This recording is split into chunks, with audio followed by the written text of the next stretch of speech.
অনেকদিন আগের কথা। বনের ভেতরে ছোট্ট এক কুঁড়ে ঘরে থাকতো এক বুড়ো ও এক বুড়ি। তারা সুখে শান্তিতে বসবাস করছিল।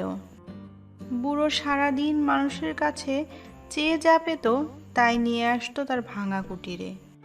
বুড়ি সেটা রান্না করত আর দুজনে খেয়ে দিয়ে দিন পার করত। একদিন বুড়োর পিঠে খাওয়ার খুবই শখ হলো। সে বুড়িকে বলল, শুনছ, আমার পিঠা খেতে খুব ইচ্ছা করছে। তাই বুঝি? আমারও খুব ইচ্ছে করে, কিন্তু বানাও না একদিন, মনটা ভরে খাই। ঠিক আছে, বানাবো। কিন্তু পিঠা বানাতে তো অনেক কিছু লাগবে, সেগুলো নিয়ে আসো। কি লাগবে বলো? আটা লাগবে, গুড় লাগবে, তেল লাগবে। ঠিক আছে, আমি কালই নিয়ে আসবো।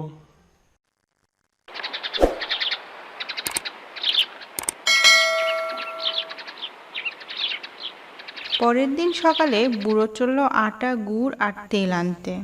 বুড়ো গ্রাম থেকে কিছু দূর যেতেই দেখে এক লোক মাথায় করে কি যেন নিয়ে যাচ্ছে। ও ভাই, মাথায় করে কি নিয়ে যাচ্ছ? গুড় নিয়ে যাচ্ছি ভাই, বাজারে বিক্রি করব।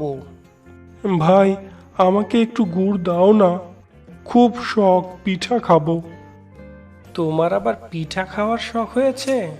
ঠিক আছে, নাও। এই বলে লোকটি বুড়োর হাতে কিছু গুড় দিয়ে চলে গেল। একইভাবে বুড়ো আটা এবং তেলও পেয়ে গেল। সেগুলো নিয়ে সে হাসতে হাসতে তার কুটিরে ফিরে আসলো। কুটিরে ফিরে সে বুড়িকে বলল, শুনছ, দেখো আমি আজ কি পেয়েছি। ও মা, তুমি দেখি সব পেয়েছো।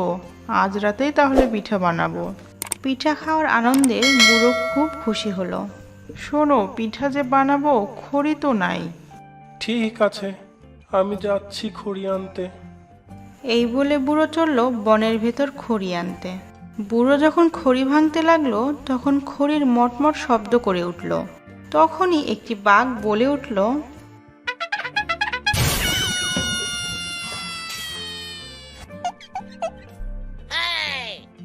হ্যালো, আমার বনে কে রে? কি করিস? ভাগ মামা, আমি বুড়ো, একটু খড়ি নিতে এসেছিলাম। আমার বন থেকে তুই কেন খড়ি নিতে এসেছিস? মামা, আজ আমার বুড়ি পিঠা বানাবে, তাই একটু খড়ি লাগবে। হালুম, পিঠা? তুই তো এমনি এমনি খড়ি নিতে পারবি না। জানি তো মামা, তোমাকে পিঠা খাওয়াতে হবে। আজ সন্ধ্যায় তুমি আমাদের কুটিরে চলে এসো, খুব মজা করে পিঠা খাবো। হ্যালো, ঠিক আছে, তোর যত খড়ি লাগে নিয়ে যা। বুড়ো প্রয়োজন মতো খড়ি নিয়ে বাড়ি ফিরে এলো। সন্ধ্যা হতেই বুড়ি পিঠা বানানো শুরু করে দিল। বুড়ো খেতেও শুরু করে দিল। বুড়ি পিঠা বানায়, বুড়া খায়। এদিকে বাঘ মামা পিঠার লোভ সামলাতে না পেরে চলে আসে বুড়ির বাড়ি। দূর থেকে পিঠার গন্ধ নাকে যায়। হ্যালো, আহ, কি সুন্দর পিঠার গন্ধ। হ্যালো, আমি চলে এসেছি। বুড়ো কি বুঝতে পারছে না? কি মুশকিল! আমি বাঘ মামা, আমাকে না ডাকলে কি করে যাই? আমার মান সম্মান তো কিছু আছে নাকি? পিঠা যখন প্রায় শেষ তখন হঠাৎ বুড়োর বাঘ মামার কথা মনে পড়ে গেল। বুড়ি, মস্ত বড় বিপদ হতে চলেছে। কি হয়েছে? বাঘ মামার পিঠা খেতে আসার কথা, আমি তো ভুলেই গিয়েছিলাম। এখন উপায়? বাঘের ভয়ে বুড়ো বুড়ি দুজনেই কাঁপতে লাগলো। এদিকে বাঘ দেখলো বুড়ো আস্তে আস্তে সব পিঠা খেয়ে ফেলছে, তাই সে আর দেরি করলো না। হ্যালো, বুড়ো বাড়ি আছিস নাকি? পিঠা কি হলো রে? বাঘের কথা শুনে বুড়ো খুব ভয় পেয়ে গেল, কোনো কথা বলতে পারলো না। বাঘ দেখলো থালায় মাত্র একটি পিঠা আছে। বাঘ রেগে গিয়ে বলল, হ্যালো, তোদের এত বড় সাহস, আমার জন্য একটা পিঠা রেখেছিস? আমার পিঠা কই? ইয়ে মানে মহারাজ, ইয়ে মানে। হ্যালো, পিঠা দে, না হলে আজ তোকেই খাবো। এই বলে বাঘ বুড়োকে গিলে ফেললো। তারপর বুড়িকেও খেয়ে ফেললো। তারপর বাঘ চলল তার বাড়ি। পথেই দেখা হলো শেয়ালের সাথে।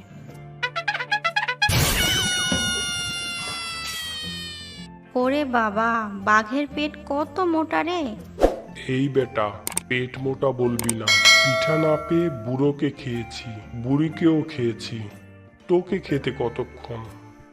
খা তো দেখি। দাঁড়া। এই বলে বাঘ শিয়ালকেও খেয়ে ফেললো।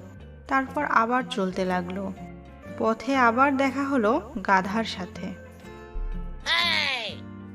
ওরে বাবা, বাঘের পেট কত মোটা রে! এই বেটা, পেট মোটা বলবি না। পিঠা না পেয়ে বুড়িকে খেয়েছি, বুড়োকেও খেয়েছি, পথে শিয়ালকেও খেয়েছি। তোকে খেতে কতক্ষণ? খা তো দেখি। দাঁড়া। এই বলে বাঘ গাধাকেও খেয়ে ফেললো। তারপর আবার চলতে লাগলো। পথে আবার দেখা হলো এক ষাঁড়ের সাথে। ওরে বাবা, বাঘের পেট কত মোটা রে! এই বেটা, পেট মোটা বলবি না। পিঠা না পেয়ে বুড়িকে খেয়েছি, বুড়োকেও খেয়েছি, পথে শিয়াল ও গাধাকেও খেয়েছি। তোকে খেতে কতক্ষণ? খা তো দেখি। দাঁড়া। এই বলে বাঘ যেই ষাঁড়কে খেতে গেল, অমনি ষাঁড় শিং দিয়ে বাঘের পেট ফাটিয়ে দিল। সাথে সাথে ওরে বাঘের বাবা! পেটের ভেতর থেকে এক এক করে বুড়ো বুড়ি, শিয়াল, গাধা সবাই বের হয়ে আসলো। আর বাঘটিও সেখানেই মারা গেল। সবাই ষাঁড়টিকে ধন্য ধন্য বলতে লাগলো।